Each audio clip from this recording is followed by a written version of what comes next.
Siempre que el hombre se aleja de la literatura que él mismo ha producido a lo largo de las generaciones, se distancia de un conocimiento que, aunque fragmentado, aún conserva partes de un pasado que buscaba la verdad. Sin embargo, a partir del momento en que la oralidad da origen al pensamiento y éste, a su vez, se fija en la literatura para perdurar, la verdad comienza a perderse. Todo lo que se escribe inevitablemente pasa por interpretaciones, y cada nueva reproducción agrega o quita algo del significado original.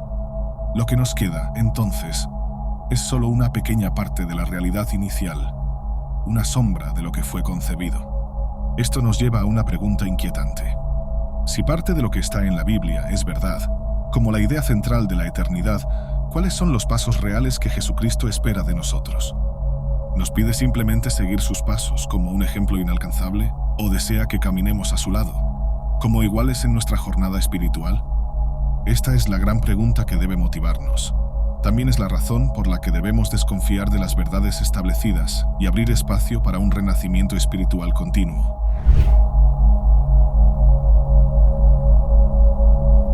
Saludos a todos. Si estás interesado en religión, alquimia, cábala, filosofía o la historia del ocultismo, asegúrate de suscribirte aquí en Camino Etéreo. Cada suscripción es un gran apoyo para los videos que realizo en mi canal. La espiritualidad no es estática. Se moldea y se adapta a través de las eras, exigiendo de nosotros una revisión constante de nuestras creencias. Desde tiempos antiguos, el hombre buscó en lo espiritual una conexión con algo mayor. No frecuentaba templos, ofrecía sacrificios o se sometía a ritos porque fuera intelectualmente inferior. Estos actos no eran meramente ceremoniales. Representaban un esfuerzo real por interactuar con lo divino. Con el paso de los siglos, las narrativas religiosas fueron suavizadas para asegurar que las religiones pudieran establecerse en el poder sin asustar a sus seguidores. La espiritualidad, que antes exigía entrega total y práctica constante, se volvió un ejercicio pasivo, limitado a reflexiones y rituales simbólicos. Sin embargo, las grandes culturas sabían que la conexión con lo divino requería más que simple contemplación. Basta con observar el ejemplo de las tribus indígenas. Estas comunidades, alejadas de los grandes centros urbanos, mantienen una relación intrínseca con el entorno natural. Entienden que lo espiritual no está separado del mundo que los rodea, sino profundamente integrado en él. Su amor y respeto por lo más natural del mundo, la tierra, el agua, los ciclos de la vida, muestran un tipo de fe que trasciende rituales. ¿Cuántos de nosotros realmente vivimos según las enseñanzas bíblicas? ¿Cuántos de nosotros no solo repetimos las palabras de Cristo, sino que moldeamos nuestros propios caminos a la luz de su mensaje? La verdadera potencia del hombre no radica en seguir rígidamente una frecuencia divina preestablecida, sino en permitir que lo divino se manifieste de manera única en cada uno de nosotros. La espiritualidad no debe ser vista como un guión fijo, sino como una energía vital que alimenta nuestro camino individual. Esa energía no se limita a las visitas dominicales a la iglesia o a las donaciones caritativas anuales. Tampoco se demuestra únicamente mediante gestos cordiales o acciones puntuales. Por ejemplo, cuando hablamos de la relación de la mujer dentro de la Biblia, la reflexión no debería limitarse a reconocer la importancia de la mujer en el matrimonio, sino ampliarse para comprender su relevancia en todas las esferas de la vida. Reconocer el papel femenino es, ante todo, una demostración de que el mundo no gira en torno a nuestras percepciones individuales. No somos indispensables para la constitución del universo. Somos, en cambio, partes interdependientes de un todo. En los comentarios de videos anteriores, he notado que muchos espectadores reaccionan agresivamente a las ideas presentadas aquí. Sin embargo, la discrepancia no debería separarnos. Al contrario, nuestras diferencias son precisamente lo que nos aproxima, porque es en la discusión saludable donde se produce el aprendizaje. Cuando no hay espacio para el cuestionamiento, las personas siguen ciegamente lo que se les impone, sin explorar otras posibilidades o buscar sus propias verdades.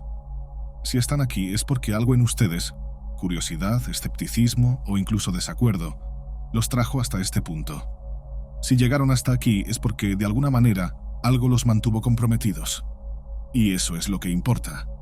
Espero que se queden, no porque estén completamente de acuerdo conmigo, sino porque encuentran valor en explorar sus propias preguntas, incluso si están en desacuerdo con lo que se ha dicho. Este espacio no es una plataforma de adoctrinamiento. Es un entorno donde las discrepancias pueden coexistir de manera productiva, ayudándonos a entender mejor nuestro propio rol en el mundo. Cada uno de nosotros está en busca de algo, aunque no siempre sepamos qué es.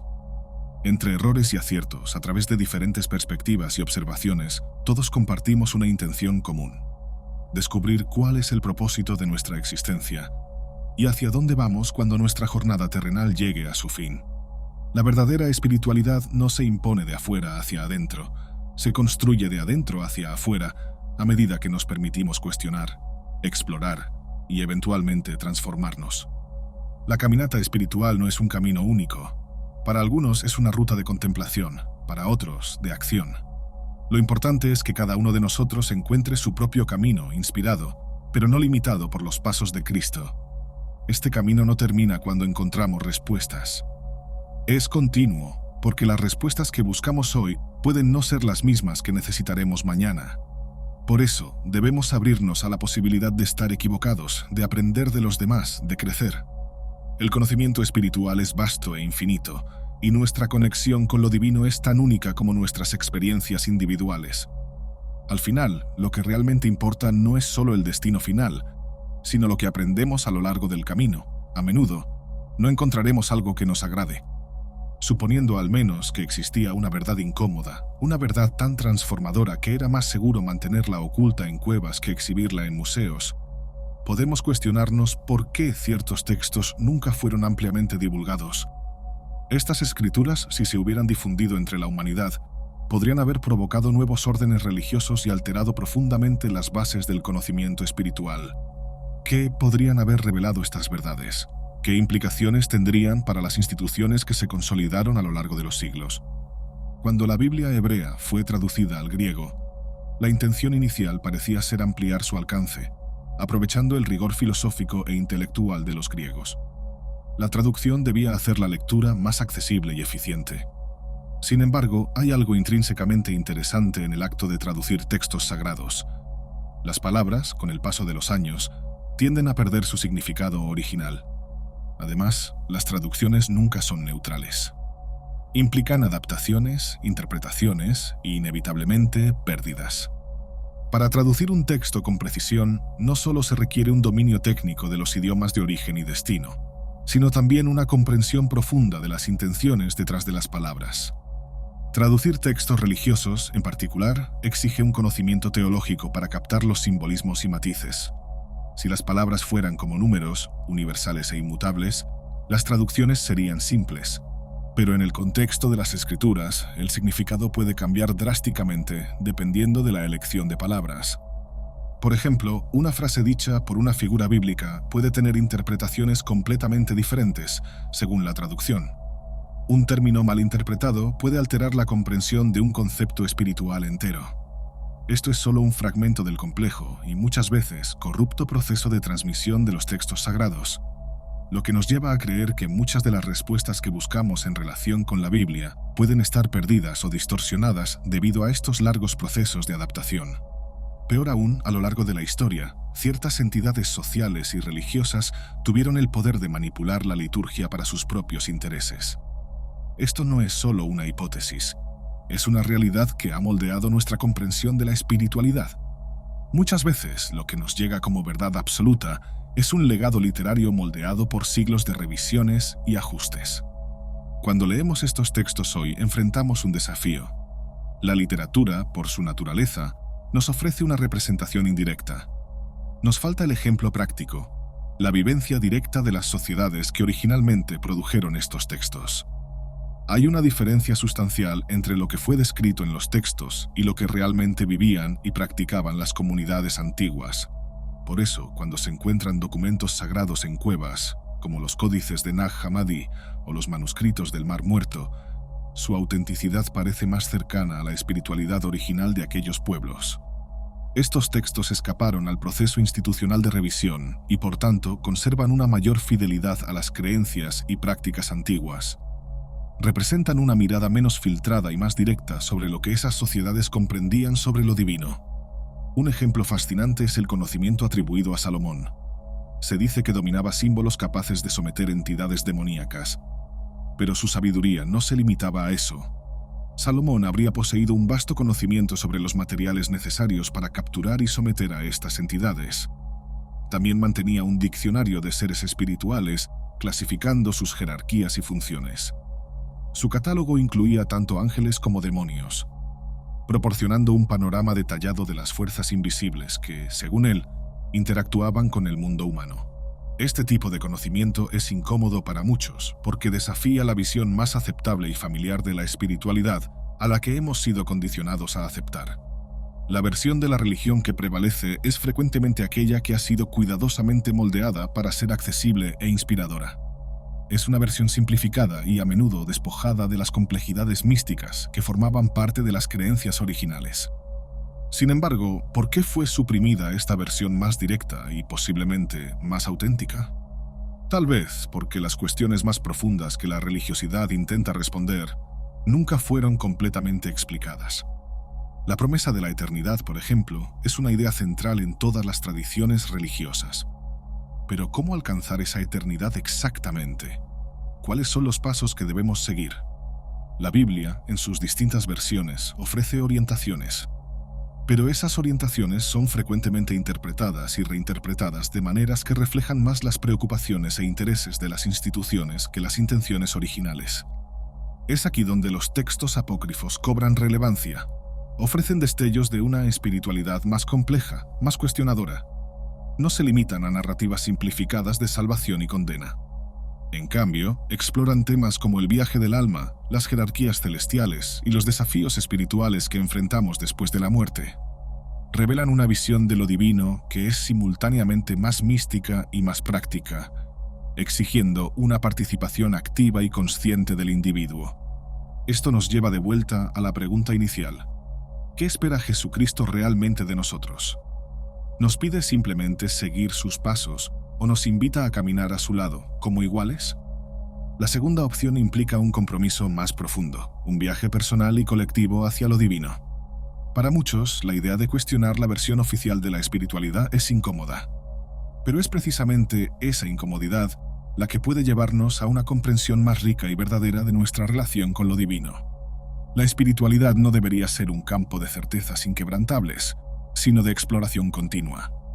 A lo largo de la historia, cada nuevo descubrimiento, sea un texto encontrado en una cueva o una nueva interpretación teológica, nos desafía a reevaluar lo que creemos saber. Estos desafíos son oportunidades para crecer, para entender que la verdad espiritual es vasta y multifacética, y sobre todo, para reconocer que la búsqueda de lo divino es continua. Una búsqueda que nunca termina, pero que nos acerca, paso a paso, a nuestra esencia espiritual. Cuando leemos sobre templos antiguos, no estamos lejos de la experiencia real de estar dentro de ellos. Las descripciones detalladas que encontramos, por vívidas que sean, son sombras de un pasado envuelto en misterio y misticismo. Los templos antiguos no eran solo edificios. Eran portales entre el mundo físico y el espiritual, lugares donde los hombres buscaban una conexión directa con lo divino. Dentro de ellos, los rituales eran actos cargados de significado y a menudo involucraban sacrificios que hoy pueden parecer brutales o arcaicos. Cuando hablamos de sacrificios, tendemos a reaccionar con repulsión, porque en la estructura moderna, esos actos son considerados inaceptables. Pero debemos preguntarnos, ¿existirían estos rituales si no hubiera una resonancia espiritual real? ¿Un intercambio continuo entre el hombre y lo divino? La idea de sacrificio, en el contexto antiguo, no era meramente un acto de sumisión o violencia. Era una forma de hacer presente lo divino, de tornar visible y tangible la relación entre el hombre y Dios. Estos rituales simbolizaban la creencia de que el mundo no es solo material, sino que está impregnado de fuerzas invisibles que influyen en todos los aspectos de la vida. A cambio de sus ofrendas, los hombres esperaban bendiciones, protección o respuestas a sus preguntas más profundas. No veían estos rituales como arcaicos, al contrario, creían estar en la vanguardia del pensamiento espiritual. Si proyectamos nuestra mirada hacia el futuro, podemos imaginar cómo las sociedades dentro de 300 años nos verán. Cuando algunas de las grandes cuestiones que hoy nos afligen hayan sido resueltas, ¿seremos considerados arcaicos? Seguramente sí. Esto no es una especulación dogmática o religiosa, sino una observación científica basada en la historia del progreso humano. El conocimiento siempre ha sido acumulativo. Lo que una generación desconocía, la siguiente lo descubrió e integró.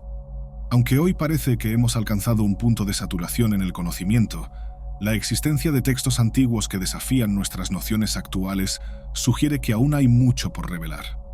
Así como el cristianismo remodeló las estructuras sociales y culturales durante siglos, otros conocimientos pueden surgir y transformar nuestra comprensión del mundo y de nosotros mismos. ¿Qué sería del hombre y de sus valores morales sin las escrituras sagradas? El poder de las escrituras es tan grande que incluso aquellos que no creen en ellas son, de alguna forma, influenciados por sus preceptos. La moralidad que consideramos natural o intuitiva es, muchas veces, un producto de estructuras religiosas que se han consolidado a lo largo del tiempo. Por ejemplo, cuando Dios es presentado como una fuente de poder absoluto e inagotable, se le describe como totalitario, completo en sí mismo. No hay espacio para dualidades o interpretaciones divergentes. Es la base de todas las cosas, pero al mismo tiempo trasciende todas ellas. Este concepto es fundamental porque transforma a Dios en un punto de referencia inamovible, una constante absoluta en la vida humana, semejante a un valor numérico.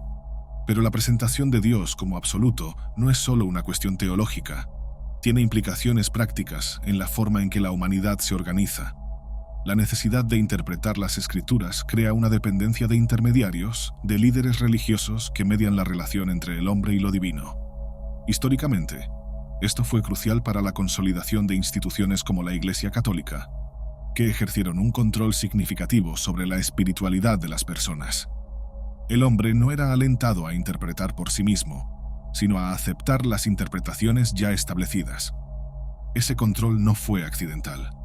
A lo largo de la historia, las instituciones religiosas han moldeado la comprensión espiritual de manera que garantizara su propia supervivencia y relevancia. Esto es evidente en la forma en que la Biblia fue estructurada y difundida. Aunque contiene textos ricos en simbolismo y sabiduría, también fue utilizada como una herramienta de dominación, promoviendo una aceptación pasiva de las condiciones impuestas. La necesidad de sumisión fue reforzada por una estructura que valoraba la aceptación ciega por encima del cuestionamiento. La religión, en lugar de ser un viaje de descubrimiento personal, se convirtió en una práctica de conformidad. Esto no significa que la religión en sí misma sea inherentemente opresiva, sino que las interpretaciones y los usos que se le dieron frecuentemente lo fueron.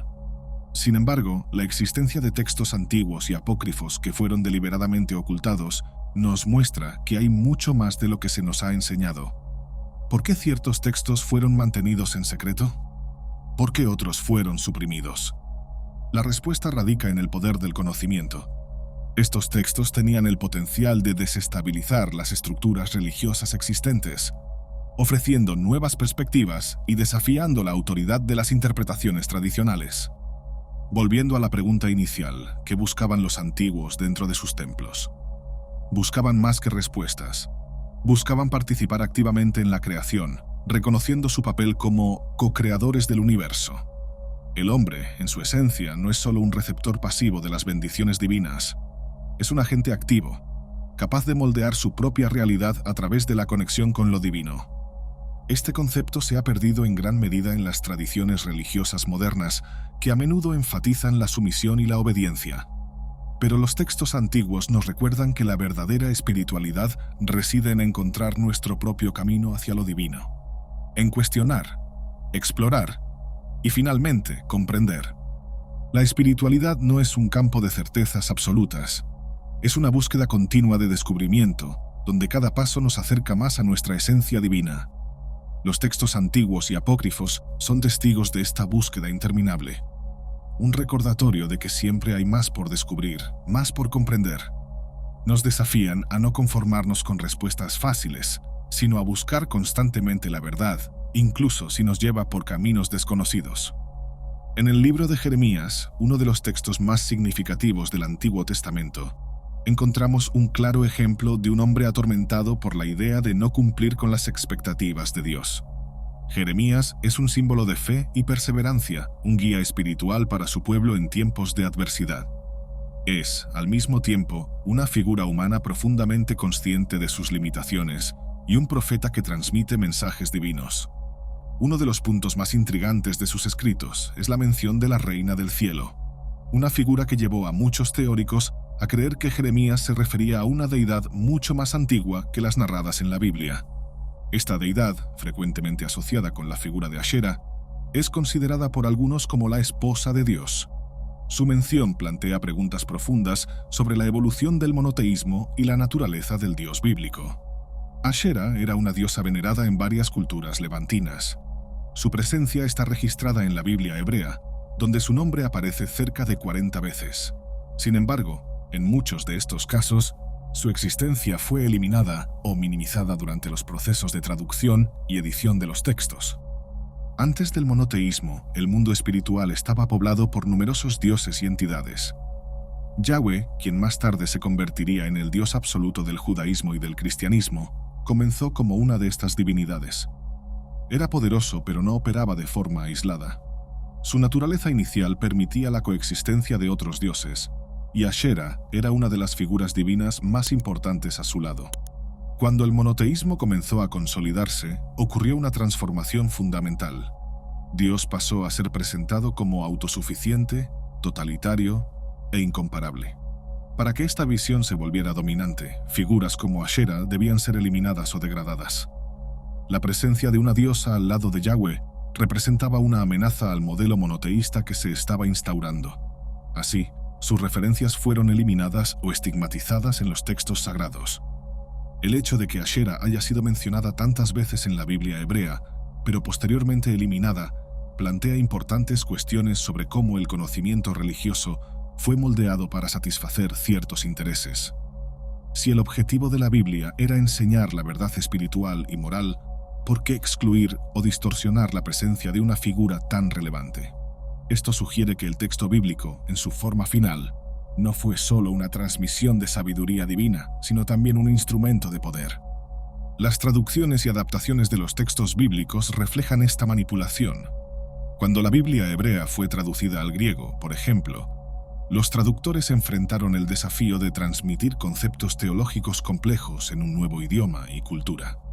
En ese proceso, muchos detalles se perdieron o fueron ajustados para alinearse con las nuevas estructuras religiosas. El resultado fue un texto que, aunque poderoso, no reflejaba completamente las tradiciones y creencias de las comunidades que originalmente produjeron esas escrituras. Este proceso de adaptación y exclusión no es exclusivo de Ashera. Otras figuras, como Lilith, también fueron marginalizadas o transformadas en villanas. Lilith, mencionada en textos apócrifos y antiguas tradiciones judías, fue retratada como un demonio, pero su historia sugiere una figura mucho más compleja. Al igual que Ashera, representa un elemento de resistencia a la narrativa patriarcal que se consolidó en el monoteísmo. En la Biblia, las referencias a Ashera suelen describirla como una diosa extranjera, una intrusa que desvía al pueblo de Israel del verdadero Dios. Este estigma es un claro intento de desacreditar su veneración, presentándola como una amenaza a la pureza religiosa. Pero es importante notar que, antes de ser demonizada, Ashera era una figura central en muchas prácticas religiosas. Era una diosa asociada con la fertilidad, la protección y el sustento de la vida. En algunos contextos era vista como la madre de todos los dioses. El surgimiento del monoteísmo fue, en gran medida, una respuesta a las necesidades políticas y sociales de la época. La unificación bajo un único dios permitió la centralización del poder religioso y político. Esto fue crucial para establecer una identidad nacional cohesionada, especialmente en tiempos de amenaza externa y conflicto interno. Sin embargo, para que esta unificación fuera efectiva, las creencias divergentes debían ser eliminadas o asimiladas de manera controlada. Los textos sagrados, por lo tanto, se convirtieron en herramientas para moldear la sociedad. No solo transmitían enseñanzas espirituales, sino que también definían normas sociales y políticas. La exclusión de figuras como Ashera refleja este esfuerzo de control. Al eliminar su presencia, los líderes religiosos y políticos pudieron reforzar la idea de que solo había un camino correcto para la adoración y la fe. Esta centralización del poder religioso también tuvo un impacto profundo en la manera en que las personas experimentaban su espiritualidad. La Biblia, como texto sagrado, fue presentada a menudo como un libro que requería una interpretación guiada. Esto significa que el fiel no era alentado a explorar los textos por sí mismo, sino a confiar en la autoridad de los líderes religiosos para comprender la voluntad divina. Este modelo crea una relación de dependencia, donde el hombre no ejerce plenamente su libre albedrío. Sin embargo, el propio concepto de libre albedrío es central para la teología cristiana. Dios, según las Escrituras, dio al hombre la libertad de elegir su camino. Pero esta libertad es limitada cuando el conocimiento religioso se filtra y se mediatiza a través de estructuras de poder. La eliminación de figuras como Asherah es un recordatorio poderoso de que la historia religiosa no es estática. Es moldeada por las necesidades e intereses de las sociedades que la transmiten. Sin embargo, el resurgimiento de textos antiguos, como los encontrados en la biblioteca de Nag Hammadi o en los manuscritos del Mar Muerto, ofrece una oportunidad para revisar y reevaluar nuestras tradiciones espirituales. Estos textos revelan que la espiritualidad antigua era mucho más diversa y compleja de lo que comúnmente reconocemos. Nos invitan a explorar una visión de lo divino que incluye tanto lo masculino como lo femenino, lo autoritario y lo compasivo, el creador y el sustentador. Esta dualidad, que fue suprimida en el monoteísmo consolidado, puede ofrecer una visión más completa y rica de nuestra relación con lo sagrado. La mención de Asherah en el libro de Jeremías y en otros textos antiguos nos desafía a cuestionar las narrativas religiosas que tomamos por ciertas. Nos recuerda que la espiritualidad es un campo vasto y en constante evolución. Al explorar estas historias olvidadas y suprimidas, podemos descubrir nuevas maneras de entender lo divino y nuestro lugar en el universo. Más que nunca, es crucial que busquemos la verdad por nosotros mismos, no solo en las palabras que han sido preservadas, sino también en aquellas que han sido deliberadamente borradas. La historia, evidenciada por hallazgos arqueológicos, revela que la figura de una deidad femenina, a menudo asociada con la fertilidad, era central en las culturas de los pueblos antiguos, como los cananeos. Esta adoración está presente en fragmentos de barro y otros artefactos, mostrando una fe y una espiritualidad que estaban profundamente conectadas a la naturaleza, simbolizada por elementos como bosques y árboles de la vida. Estas representaciones femeninas de la divinidad, centradas en la fertilidad y los ciclos naturales, celebraban aspectos intrínsecamente ligados a la vida y a la continuidad de la existencia, lejanos al enfoque dominante en la conducta y el rol masculino que vendrían a ser preponderantes en las tradiciones monoteístas posteriores. A medida que la narrativa religiosa y cultural evolucionaba y la literatura pasaba de mano en mano, surgía un nuevo paradigma, reposicionando el poder divino y centralizándolo en un único Dios. Este proceso de centralización generó una ruptura con las prácticas de adoración anteriores, en las cuales dioses y diosas coexistían como expresiones diversas de la espiritualidad humana. La práctica de la tradición oral se fue perdiendo, cediendo espacio a textos escritos que codificaron e impusieron una nueva comprensión teológica. De esta forma, la tradición femenina y plural de la divinidad fue gradualmente oscurecida y, en muchos casos, reprimida. El surgimiento del monoteísmo trajo consigo la necesidad de reposicionar la narrativa religiosa. Dios fue colocado como la figura suprema y exclusiva, mientras que otras entidades que antes habían sido reverenciadas empezaron a ser vistas bajo una nueva óptica, como símbolos de corrupción y error humano.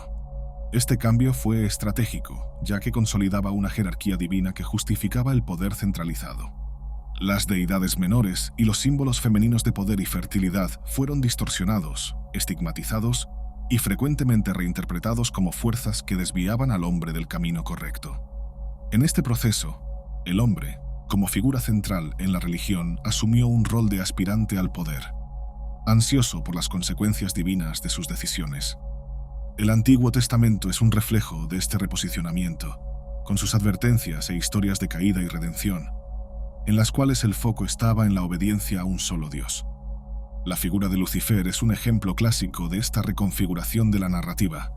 Originalmente un ángel de luz y gloria, Lucifer es presentado como el ser que ambicionó el trono divino, y al ser expulsado, enseñó a la humanidad que la búsqueda de un poder que no nos pertenece lleva a la caída. Este episodio transmite el mensaje de que la ambición desmedida y la codicia por lo que no nos compete son fallas que desvían a la humanidad de su propósito divino. La lección implícita es clara. El hombre debe contentarse con lo que le ha sido dado, pues esa es la garantía de Dios. El segundo gran episodio de seducción demoníaca ocurre en el Edén, donde la serpiente, símbolo de conocimiento y astucia, ofrece a Eva el fruto prohibido.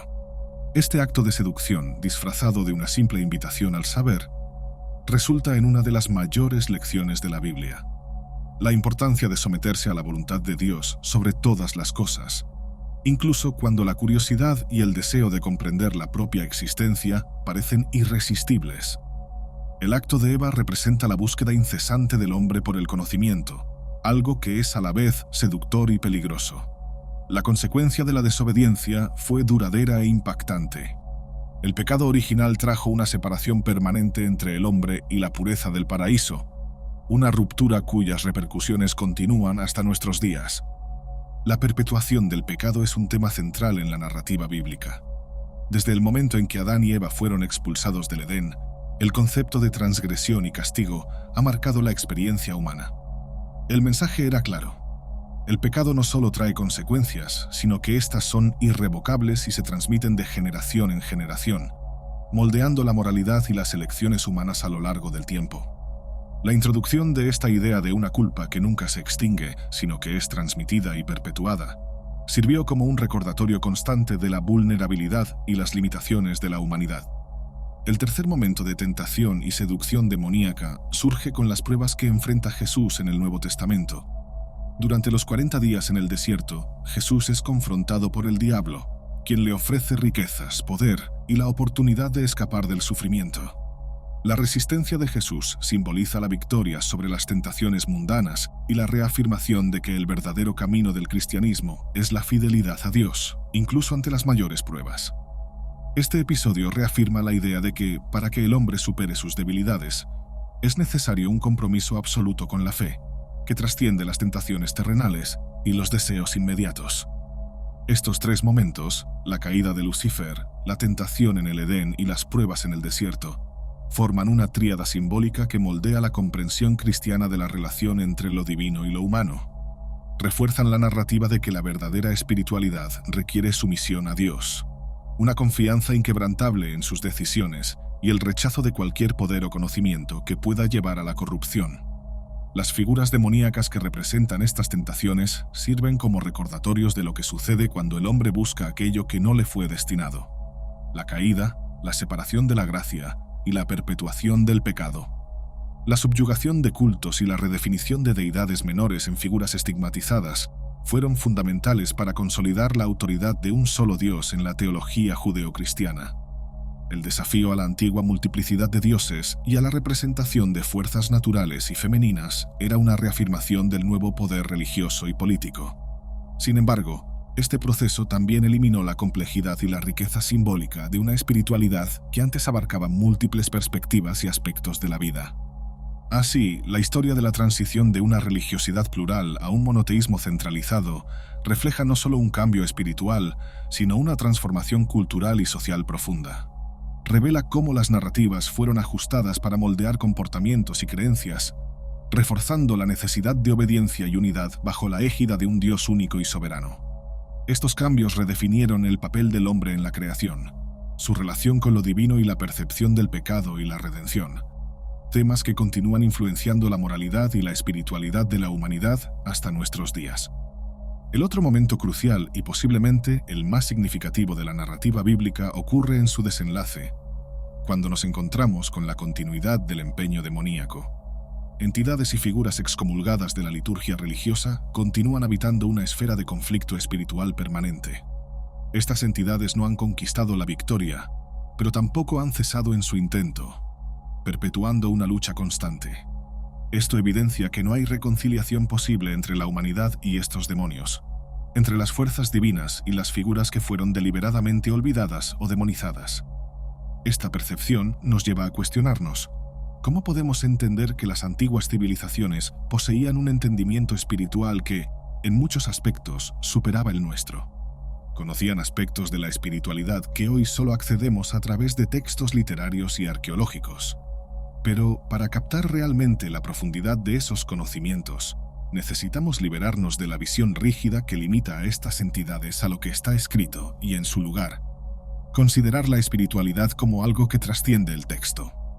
La humanidad, curiosamente, no aprende solo de lo que está registrado en libros. Con el advenimiento de la tecnología moderna, el vínculo entre conocimiento y realidad se ha vuelto aún más tenue. ¿Por qué creemos tanto en que lo que está escrito en un libro, incluso si es un texto sagrado como la Biblia, encapsula toda la espiritualidad de la humanidad y representa la realidad por sí misma?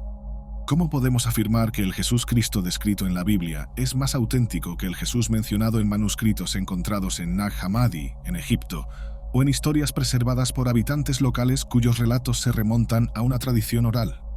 Esta cuestión recuerda la diferencia entre leer sobre un país, como Francia, y realmente visitarlo. Un libro puede ser lo más fiel posible a la realidad, pero nunca logrará capturar completamente la experiencia viva. Y si el libro fue escrito en 1980 y el viaje ocurre en 2024, la esencia de ese relato ya se habrá perdido en medio de los cambios de la humanidad y de la propia existencia. La mente humana, con el tiempo, cambia, al igual que la interpretación del entorno, y el entorno en sí mismo puede cambiar aún más drásticamente. ¿Cómo se asimilan esas transformaciones en nuestra psique? Imagina visitar la Francia de 1960 con relatos de 2024, o viceversa. Las diferencias serían notables y estarían impregnadas de matices difíciles de capturar. La espiritualidad, a diferencia de las construcciones de concreto y las estructuras geográficas duraderas, es aún más fluida y subjetiva. Es la manifestación de una comprensión que abarca no solo el momento presente, sino el resumen de la existencia humana desde sus inicios. La búsqueda de respuestas trascendentales y la esperanza en la providencia divina son aspectos que han definido la jornada humana desde los primeros hombres que miraban al cielo en busca de señales. Ese deseo de entender el universo y encontrar un propósito en el caos es lo que lleva a muchos a esperar intervenciones de fuerzas superiores, ya sean representadas por figuras divinas, intergalácticas u otros misterios más allá de nuestra comprensión. Sin embargo, esta conexión espiritual nunca ha sido monolítica. La humanidad, en su evolución, ha sido fragmentada en pedazos de verdad arrancados y transformados en una narrativa hegemónica que, aunque lo intenta, no logra abarcar la totalidad del mundo real. Las civilizaciones antiguas, con sus prácticas y rituales que hoy pueden parecernos extraños, mantenían una comprensión más holística de la espiritualidad. Las representaciones de dioses y entidades en los hallazgos arqueológicos son un recordatorio de que lo sagrado tenía una forma plural que abarcaba tanto la fertilidad y la naturaleza como las fuerzas destructivas y caóticas.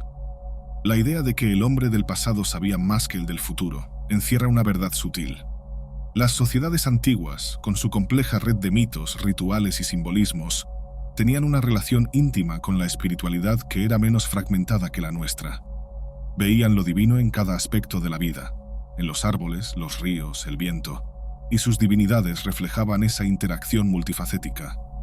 La modernidad, en contraste, ha simplificado la espiritualidad en conceptos y dogmas codificados, a menudo ignorando las sutilezas y simbolismos más profundos. Los textos que llegaron a componer la Biblia, especialmente en el Nuevo Testamento, ayudaron a solidificar una visión monoteísta y estructurada del mundo divino, donde la idea de un Dios central se volvió hegemónica. Esto, a su vez, exigió la demonización de otras figuras y tradiciones espirituales que no encajaban en esta narrativa. Las divinidades que antes eran reverenciadas pasaron a ser vistas como opositoras, como fuerzas a vencer y rechazar. Este cambio no solo moldeó la espiritualidad, sino también la política y la cultura de las sociedades que abrazaron el monoteísmo. Al final de la Biblia, en el libro del Apocalipsis, estas fuerzas demoníacas reaparecen en un clímax de conflicto final, reafirmando la idea de que el mal, personificado en figuras olvidadas y marginadas, nunca se extingue completamente. Se perpetúa tentando a la humanidad y poniendo a prueba su fe. Esta lucha final simboliza la batalla eterna entre el orden divino y las fuerzas caóticas que siempre han existido. Una lucha que no tiene un final claro, pero que sirve como metáfora de la continua búsqueda de la humanidad por comprensión y redención. Esta tensión eterna entre lo sagrado y lo profano, lo divino y lo demoníaco, refleja la dualidad de la experiencia humana. Por un lado, existe el deseo de alcanzar la pureza espiritual y el contacto con lo divino. Por otro, está la atracción por lo desconocido, por lo prohibido, por el conocimiento que ha sido suprimido y que persiste en los márgenes de la tradición. Las figuras demonizadas, representan ese lado de la humanidad que busca algo más allá de lo permitido o conocido. La espiritualidad, por lo tanto, no es una línea recta ni una narrativa única. Es un mosaico complejo, construido por generaciones de historias, rituales e interpretaciones que se entrelazan. Cuando observamos los relatos de civilizaciones antiguas y las encontramos adorando dioses asociados a la fertilidad, la vida y el caos, reconocemos que existe una sabiduría ancestral que no puede ser completamente encapsulada en los textos religiosos que han llegado hasta nosotros. Esa sabiduría nos recuerda que la espiritualidad es tan antigua como la humanidad misma, y que incluso en una era de racionalidad y tecnología, seguimos buscando respuestas a las mismas preguntas que los antiguos intentaban responder. Las antiguas tradiciones, con sus ritos y creencias aparentemente distantes, guardan una riqueza que va más allá de lo registrado en las páginas de un libro. Representan una forma de conexión con el cosmos, con las fuerzas de la naturaleza y con el propio ser humano en su totalidad. Y, mientras continuemos explorando estas historias y descubrimientos, tal vez podamos recuperar, al menos en parte, el entendimiento que poseían nuestros antepasados. Un conocimiento que trasciende el tiempo y se mantiene como un eco en las profundidades de nuestro inconsciente colectivo. Al observar la evolución de la espiritualidad a lo largo de la historia, queda claro que las culturas antiguas mantenían una conexión con lo sagrado que iba más allá de lo que podemos captar con la racionalidad moderna. La transición de una espiritualidad plural y multifacética a un monoteísmo estructurado trajo consecuencias que moldearon profundamente nuestra percepción de lo divino y lo profano. Esta transformación no solo consolidó el papel de un único Dios, sino que también relegó al olvido o a la demonización figuras y conceptos que antes desempeñaban roles vitales en las narrativas espirituales de las civilizaciones. Al comprender cómo las civilizaciones antiguas concebían la espiritualidad, notamos que su relación con el mundo era menos lineal y más integrada con la naturaleza y los ciclos de la vida. La adoración de dioses y diosas asociados a la fertilidad, a los elementos y al cosmos era una forma de reconocer la interdependencia entre la vida terrenal y las fuerzas que la sustentan. El árbol de la vida, por ejemplo, no era solo un símbolo de inmortalidad y conocimiento, sino una representación de la conexión entre el cielo, la tierra y el inframundo, un puente entre el mundo físico y el espiritual. El paso hacia una espiritualidad centrada en un Dios único, que ocurrió con el surgimiento de las grandes religiones monoteístas, simplificó esta visión. El hombre pasó a ser visto como una criatura que debía obedecer a un único principio divino, mientras que las otras representaciones de lo sagrado fueron marginalizadas o condenadas. Esta nueva estructura de creencias, con sus dogmas y reglas, enfatizó la idea de redención y pecado, transformando la lucha espiritual en un conflicto entre fuerzas claramente delimitadas de bien y mal. La persistencia de estas fuerzas demonizadas a lo largo del tiempo es un recordatorio de que el lado oscuro de la espiritualidad nunca desapareció por completo. Se transformó, reapareciendo en historias de tentación y pruebas que desafían la fe humana. Lucifer, la serpiente del Edén y el diablo en el desierto son símbolos de estas fuerzas que cuestionan el statu quo y desafían el orden establecido. Estas narrativas no solo ilustran la lucha por la integridad espiritual, sino que también sirven como reflejo de las tensiones internas que cada individuo enfrenta en su búsqueda de autoconocimiento y propósito. Jung, con su enfoque del inconsciente colectivo, proporcionó una clave para entender por qué estos arquetipos de luz y sombra continúan resonando en nuestra psique. Él argumentaba que figuras como Lucifer y las divinidades olvidadas representan aspectos del inconsciente que la cultura dominante frecuentemente intenta suprimir. Sin embargo, estos elementos reprimidos no desaparecen. Encuentran formas de manifestarse en sueños, mitos y comportamientos. Esta presencia constante nos recuerda que la dualidad forma parte de la condición humana y que el equilibrio solo puede alcanzarse cuando reconocemos e integramos ambos lados. La comprensión de que lo sagrado no puede ser totalmente capturado en un libro o en un conjunto de dogmas es una verdad que resuena en la experiencia humana. Lo que está registrado en los textos religiosos y filosóficos es un intento de entender algo que trasciende las palabras. La propia Biblia, con sus múltiples capas de simbolismo, es una obra que refleja tanto la lucha por la espiritualidad como las limitaciones del lenguaje para transmitir la totalidad de lo divino. Los textos apócrifos y otros registros perdidos o redescubiertos nos muestran que esa búsqueda de comprensión es un proceso continuo y que nunca será completamente concluido. La espiritualidad es una jornada que implica no solo aceptar la luz, sino reconocer la sombra. Al igual que las antiguas deidades de la fertilidad y los dioses del caos fueron reinterpretados y demonizados, nuestras propias contradicciones internas necesitan ser enfrentadas. Entender las fuerzas que nos mueven y desafían es fundamental para encontrar el equilibrio entre el deseo de orden y la atracción por el misterio. Para muchos, la modernidad ha traído una desconexión de la espiritualidad tradicional. El racionalismo y la ciencia se han convertido en los nuevos templos del conocimiento, y muchos creen que la tecnología y los avances científicos han sustituido la necesidad de respuestas espirituales. Sin embargo, incluso con todo el progreso, la búsqueda de significado continúa. Seguimos mirando al cielo en busca de respuestas. Seguimos contemplando la vastedad del universo y nos seguimos preguntando sobre nuestro papel en la existencia. Este deseo innato de comprender lo que está más allá de nosotros es un recordatorio de que, independientemente de cuántas respuestas científicas podamos encontrar, la espiritualidad sigue siendo una parte esencial de la experiencia humana. El retorno a una comprensión más integradora de la espiritualidad no implica abandonar lo que la modernidad ha aportado, sino aprender a equilibrar la razón con la intuición, el conocimiento con la sabiduría ancestral. Estudiar los mitos y las tradiciones de los pueblos antiguos y compararlos con los textos sagrados modernos nos ayuda a darnos cuenta de que, en nuestra búsqueda de respuestas, podríamos estar perdiendo lo esencial: la conexión con la totalidad de la experiencia humana. Al reconocer que la espiritualidad es tanto personal como colectiva, que es construida por generaciones y moldeada por culturas y civilizaciones, quizás podamos redescubrir un camino más holístico. Ese camino nos permitiría respetar la multiplicidad de creencias y tradiciones y comprender que la verdad espiritual puede ser mayor que cualquier doctrina aislada. De este modo, la espiritualidad no es una verdad rígida, no es una isla ni un conocimiento encerrado. El hombre existiría fuera de los límites del dogma, reconociendo que hay algo dentro de él, algo que parece desconocido, pero es una herencia de los antiguos ancestros, lo que nos permitiría vivir el pasado, no por lo que está escrito, sino por lo que fue vivido por generaciones pasadas. El hombre, en sí, lleva el conocimiento necesario para vivir su espiritualidad de forma profunda. Pero este camino no es fácil y requiere esfuerzo.